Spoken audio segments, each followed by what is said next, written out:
Shields up, Ironbreakers. Rurikhan here coming at you with another video, and today we're going to be talking about the Nintendo Switch. So recently I got to go to Nintendo Portugal and play some of the games that were available for people at E3, like Mario Odyssey and Mario Rabbids Kingdom Battle, and a couple of others. And I figured I'd do a video talking about that, but I kind of figured most of that stuff has already been mentioned at E3, so I want to just speak a little bit about the titles that I've played, but also I want to bring up a bigger point, which is I want to talk about Nintendo Switch as a whole. Like, how is the console doing so far? Has it fulfilled my personal expectations? How do I feel about it? And maybe if you're on the fence about getting a Nintendo Switch, or maybe you're considering getting it over the holidays, which is when a couple of more titles are going to be hitting the shelves, maybe this video will be useful for you, or maybe you just want to know my opinion on how I've been enjoying my Switch so far.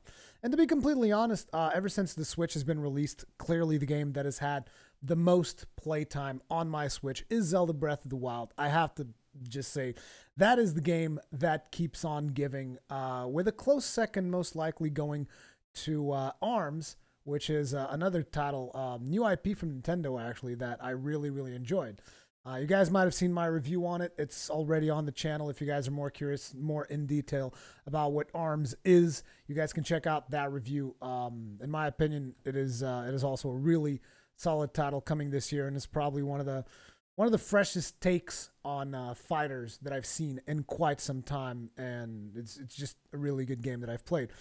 And that game, along with a couple of others that I've played on the console, have really made my experience with the Switch up until this point a really positive one. So to give you guys an idea, the games that I personally have on my console right now are Zelda, ARMS, Mario Kart Deluxe 8, Fast RMX or Remix, Ultra Street Fighter 2, This Guy 5, Graceful Explosion Machine, Shovel Knight, Wonder Boy, The Dragon's Trap, Has Been, Heroes, Mr. Shifty, 1-2 Switch, Snipper Clips, Othello, and Voez. Now, I haven't even launched Othello, and I've played a little bit of Voez, but it's a rhythm game. I'm very specific when it comes to my rhythm games, and I didn't really get that much into Voez. But all the other titles, I have to say, I thoroughly enjoyed most of them, except maybe Ultra Street Fighter 2. I was not the biggest fan of that game. There's also I'm not sure if it was a review or first impressions, but that's also on the channel. I have a video talking about it and the things that I personally didn't care for in that particular game. This Guy 5, really solid title if you've never played it on another platform and you enjoy tactical RPGs. This Guy 5 is hands down my number one choice when it comes to tactical RPGs. I really enjoy not just the gameplay itself, but like the animation, the quirky humor that they have, all that stuff. I have a good time with that. So all of these titles contribute to my positive experience that I've had on the Switch. But some of you might think these are not enough for me, or some of these titles may be available on other platforms like Shovel Knight, Wonder Boy, Has Been, Heroes. I believe Mr. Shifty is also available on PC. This Guy 5 is definitely on other platforms. So some of these titles are also available on other platforms, and you guys are like, but is it worth it me getting a Switch if all I really want is the exclusives, if that's all the stuff that I really care? And to be completely honest, it's going to depend on how much you value the portability of the console as well, which to me is something that is important, because whenever I go on a trip or something, I like to be able to take the console with me. And so far, the 3DS has kind of been filling that role. But to be completely honest, that I always feel a little bit limited with the 3DS because, it doesn't really have a second analog stick. And I want to play stuff like Monster Hunter on it. And you guys have seen some of my streams where I'm just like, this freaking C stick, just not doing it for me, right? So if you're the kind of person that really only cares about exclusives, I guess the titles that I could tell you about is that Zelda is hands down the number one reason to own a Switch right now. And if you have a Wii U, you might be thinking, I don't really need it. But it's like being able to play it on the go is an important part of the experience. Plus, with the DLC that we've gotten, like the Master Mode is something that I'm greatly enjoying and live streaming, and it is extremely enjoyable for me. It is very challenging. It's almost like the Zelda for Dark Souls players in a way. And I'm not saying this as in, it plays like Dark Souls. No, I mean, it is a more challenging version of Zelda, which will demand you to play in a different way than you've played in normal mode. Then there's ARMS, which is the other exclusive that to me is like the second best game on the console right now. I love the crap out of ARMS. And if you don't know what ARMS is, you should really look at it. Look at my review video. Look at some gameplay footage. This game is solid and it has a lot of competitive potential, in my opinion. And it is a great game. Then coming up the pipe a little bit later this year, we have Splatoon 2, which Splatoon 1 was a really great game that I've played, and I can't wait to get my hands on Splatoon 2 because I think that now that we have a console that potentially is going to have more people playing it, because the Wii U didn't really have that many people purchasing the console, even though the people that did purchase Wii U played the crap out of Splatoon. I want to see what Splatoon can do and how many people it can reach on a platform that has a wider audience, so to speak. So Splatoon 2 is another really good reason why you should consider getting a Switch. You should look it up, look up some gameplay. I believe I might have a video on the channel as well of me playing a map of Splatoon 2 when they did the global beta or something like that. Another title that is coming up, and this is like super high on my list. Like, this is a game that I would literally buy the console just for this game. This is me personally because I have a history with these titles. That's Xenoblade Chronicles 2. That game's coming down later during the holiday season, and I'm super hyped for Xenoblade 2. I've seen gameplay. I've seen the Treehouse live stream. I've seen the game being played in front of me while I was at this Nintendo event, and I was like, "Can I play?" And they're like, "No." They didn't let me play the game. I was like, "Why wouldn't you let me play it? It's so good." There's a video on the channel talking about the Xenoblade Chronicles 2, if you're curious about that stuff. It's got pretty much everything we know so far, all of the mechanics, all the changes from previous Xenoblade Chronicles games, and all that stuff. That is a title that I'm actually surprised not more people are more interested in. And I'm speaking from like the footage that I've posted on my channel hasn't really gotten that many views. Like, I'm surprised that people are not more interested in that game, because that game has been a series that I really, really enjoyed, and I would have gotten the console just for that one game. Then later down the line this year as well, actually before Xenoblade, we're going to get Mario Rabbids Kingdom Battle. And Mario Rabbids is actually something that I want to talk about a little bit, because it kind of goes into the whole thing that I was talking about, the state of the console. Because, so I've been talking about mostly first-party titles and stuff like that, and I have to say I was a little bit disappointed in Mario Rabbids Kingdom Battle. And I wasn't disappointed from a gameplay standpoint. So this is one of the games that I've played while I was at Nintendo. And from a gameplay standpoint, I think the game surprised me a lot by the positive, because it's almost like playing a more accessible XCOM in a way. And I know that some people are going to say, "Oh, it's XCOM for casuals." It's not XCOM for casuals. It's got some strategy to it. It's got some interesting mechanics to it. It was fun. I had a really fun time while I was playing it. But I think it's important for me to mention that sitting right next to this game was Mario Odyssey. So basically, I was able to look at the screen of Mario Rabbids and then compare it with Mario Odyssey. And I know you guys are going to say, "Well, when Mario Rabbids is developed by Ubisoft, and Mario Odyssey is obviously developed by Nintendo. Nintendo is able to squeeze more power out of the console, whereas Ubisoft doesn't know how to program on the console as well." But to me, it's like, this is a game that has a Mario character in it, right? So technically speaking, there's been a really close collaboration between Ubisoft and Nintendo. And so I was expecting more from a perspective of, one, art style. Well, it's not really art style. It's kind of hard for me to explain. It's not the art style. It's the animations and the way the colors look on screen. I can't explain it any better than that, because you look at Mario Odyssey, and this is a game that looks positively vibrant with colors and with shadows, and just like everything about the game is extremely detailed. The art style is beautiful. The animations are gorgeous. The game is just like the perfect Mario experience. Okay, that's Mario Odyssey. I also played that one, and I had a blast playing it. It was a lot of fun. It's running 60 FPS, 1080p, just like, it's a beautiful looking game on the Switch. Beautiful looking game. And it controls awesome too. It's like, I think it's everything people are expecting Mario Odyssey to be. Most likely it's going to fulfill on most people's expectations. Mario Odyssey, amazing title. And then I'm looking at Mario Rabbids, which again, I'm having a lot of fun with the gameplay and the mechanics and all this other stuff, but I can't help but notice, why is this game that does not look nearly as good as Mario Odyssey is running at 30 FPS, which is weird. And so I'm asking, like, is the final version? But then they're telling me, oh yeah, but the game's coming out in August, right? So it's like, is it August or July? I don't know. It's coming out pretty soon. And so I'm like, they're not going to change that much. So how can they not get 60 FPS to work? It's very weird to me that, like, Mario Odyssey has all these things going for it. And again, it's developed by Nintendo. The other one's developed by Ubisoft. I get it. But see, that's the problem.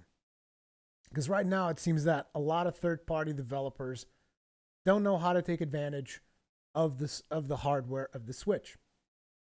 Here's another example. Pokken Tournament. Pokken Tournament was also running at 30 FPS. And I was like, what? I mean, what? I don't understand. There's 2 characters on screen.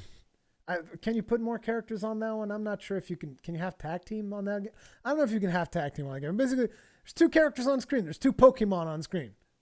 It's like 30 FPS. You know, I was expecting more. I was expecting the game to run 60. I'm not sure if it's going to be running 60 later down the line. If that was like, you know, a temporary thing and when it comes out, it's going to be better. But I doubt it because a lot of these games are coming out soon. Then I play Sonic Forces. Game is damn near unplayable because of how bad the frame rate was. Like, I was playing that game and I was like, I can barely control my character. When I'm in 2D mode, I'm just like, dude, I can boot up a Genesis and have a better Sonic experience than Sonic Forces. Maybe I'm being a little bit harsh, but that's the way that I felt. I mean, again, we have to realize that I've had only a couple of minutes with these games. Sure, I could have stayed there, played longer, all this stuff, but it's like, I only wanted to play a couple of minutes to get a feel for these games. But it's like, the problem I feel is that people who are, a lot of the third-party developers aren't putting in the effort to take advantage of the hardware. Same thing happens on other consoles, mind you. A lot of the times I see stuff, even on the PS4 and on the Xbox One, where I can clearly see that a developer has just quite simply not put in the effort. It also almost makes me want to make another video about how I feel that some developers have gotten a little bit lazy because they're just like, I'm just going to program this way because I have, you know, I've been accustomed to the high-powered hardware that we have on PCs or something. And it's like, whatever. And it's like, forget about PCs that have lower-tier GPUs and stuff like that. Forget about that. Fuck it. They can play the game on low settings, you know? It's like developers are just, like, escalating their stuff without necessarily optimizing it very. Like, I think a game like Sonic Forces could run perfectly well 60 FPS on the Switch. Like, I'm sorry. To me, that should have been a no-brainer. Same thing for Pokken Tournament, and same thing for Mario Rabbids Kingdom Battle, which is, again, Mario Rabbids Kingdom Battle is going to be a great game. And I'm going to play it, and I'm going to have a lot of fun with it. Because that game, the gameplay itself, is very engaging, and it felt a lot of fun while I was playing it. But ultimately, it's very frustrating for me to see the frame rate and the more whitewashed colors. It's just, the game just didn't feel right when you looked at that and then you looked at Mario Odyssey right next to it. And that, again, goes towards what I was talking about, the state of the console. It's like, this console is great. It's got a lot of great titles, but people still don't know how to develop properly for it. Some people, at least. The first-party titles looking good. Xenoblade Chronicles 2 running at 30 FPS, but I mean, that, I have to go ahead and say that's acceptable, because anyone who knows the size, the sheer size of the open worlds in Xenoblade Chronicles is like, I'm sorry, I can't argue against 30 FPS for a game like that on the Switch, because the worlds in Xenoblade Chronicles are fucking huge. Just friggin' huge. and you can go from one end of the world to the other one without loading screens. So it's like I will totally accept that for Xenoblade 2. But then you start thinking about all the potential. So it's like, in a way, the state of the console is frustrating because some people are having a tough time developing for it. On the other side, it makes me really excited for some of the titles that are coming out. Like I said, Splatoon 2, Mario Odyssey, Xenoblade 2, even Mario Rabbids. I'm hyped about those games. The potential Monster Hunter Double Cross, which you guys can get the Japanese version in August. But I believe that eventually, at some point in 2018, Capcom might localize a version, even though they're like, we don't have any plans for it. There's still potential that they might announce something at Gamescom. Maybe they were saving something because they're going to be at Gamescom this year, and usually Capcom does not go to Gamescom. So I'm going to be going to Gamescom, check out on Capcom. But potentially Monster Hunter Double Cross further down the line. Metroid Prime 4, that's going to be a big game, and that's going to be in-house first-party title, so you can expect it to be properly optimized, working on the Switch. There's going to be a No More Heroes game, or at least a game involving Travis Touchdown. Suda51 went on stage to announce it earlier this year. That is something I'm super hyped for. One of the best games I've played on the Wii was No More Heroes. It really marked me. I really enjoyed that game. There's going to be a Pokemon game for all the really hardcore Pokemon fans out there. Which, again, these are games that are coming out in 2018, what I just said. Monster Hunter Double Cross, Metroid Prime 4, No More Heroes game, Pokemon. These are coming out in 2018, as well as a new Fire Emblem, I believe. There's also a new Fire Emblem that's coming out. So, again, what is the state of the console? It depends on what you want, you know? If you're someone who's looking for a portable console, potentially a console that is now going to take the place of the Vita when it comes to independent studios, I mean, indie games. Because, like, you guys remember the Vita received a lot of indie games, but nowadays the Vita is pretty much dead in the West because Sony dropped the ball hardcore with the Vita. And so I think a lot of people are going to start developing, you know, all those studios that were developing for the Vita are going to begin developing cool stuff for the Wii. We've already seen for the Switch. We've already seen some really cool things like Graceful Explosion Machine. That's really cool indie. Shovel Knight, of course. Shovel Knight's amazing. It's going to be on other platforms as well, but Shovel Knight just feels really good on the Switch. I got to be honest. I loved my time with Shovel Knight so far. I still haven't finished the entirety of it. I'm probably going to play it off camera because I was doing like a playthrough, but not a lot of people watched it, unfortunately. But I really, really enjoy Shovel Knight. It's a really good game. And other indies, we also have Snipper Clips in here. Snipper Clips, great to play with a friend. Has Been Heroes was also really fun indie thing that I played. Mr. Shifty, Wonder Boy, and there's a bunch more of them coming. There's also Steam World Dig 2 is coming as well. So there's some really cool titles coming for the Switch, both indie as well as first party. So whether or not it's worth it, it depends on how much you want to play these titles. And it's not going to be me, and it's not going to be anybody else telling you whether or not it's worth your time. All I can tell you is my opinion and how I personally feel about the console. And then you have to make your own decision on whether or not it's worth it. If you want to know the exclusives, like I told you, the stuff that I think is the best on the Switch, the best the Switch is going to have this year, the best things the Switch is going to have this year, Zelda comes in at number 1 with a bullet. Just Zelda might even be my game of the year right now because I've just been really, really enjoying the game. ARMS, another amazing title for the console. It's also already available. Splatoon 2 will be available later down the line. I think that's going to be a really good game as well. Mario Rabbids Kingdom Battle, that's going to be really good. I'm not sure that's going to be like a reason to buy the console, but it's going to be a really good experience. You also have Mario Kart Deluxe 8. That is not an exclusive because it's already kind of been on the Wii U, even though this one has a couple of new features and stuff. Fast RMX, if you like games like Wipeout, stuff like that, this one's a really solid one. Xenoblade 2, obviously, coming later. That's going to be amazing. if you like JRPGs, open world. Mario Odyssey, if you like any kind of Mario games, you're going to love Mario Odyssey. I've played Mario Odyssey, plays amazing, really good stuff. And then this is the stuff that you can look forward to this year. So if you're thinking about purchasing it this year, these are the most important titles, in my personal opinion. Like I said, there's also a bunch of indie stuff that you can get at the eShop and all that stuff, but I'm not going to get into too much detail about that. Then there's also the hardware itself, which is really good, in my opinion. Taking it with you, you know, the whole thing with the Joy-Cons. The Joy-Cons are really comfortable, even though some people might think, oh, they're super tiny, they're this, that, and the other. They're super comfortable. I haven't bought a Pro Controller yet, and I don't feel the need to buy a Pro Controller because these are fine. The only game that I've played that I was like, man, I wish I had a Pro Controller to play this, were Super Street Fighter 2 Ultra, and I didn't care that much for that game anyway. So I was like, I'm not getting a Pro Controller to play Super Street Fighter 2 Ultra. Not happening. Or Ultra Street Fighter 2, whatever.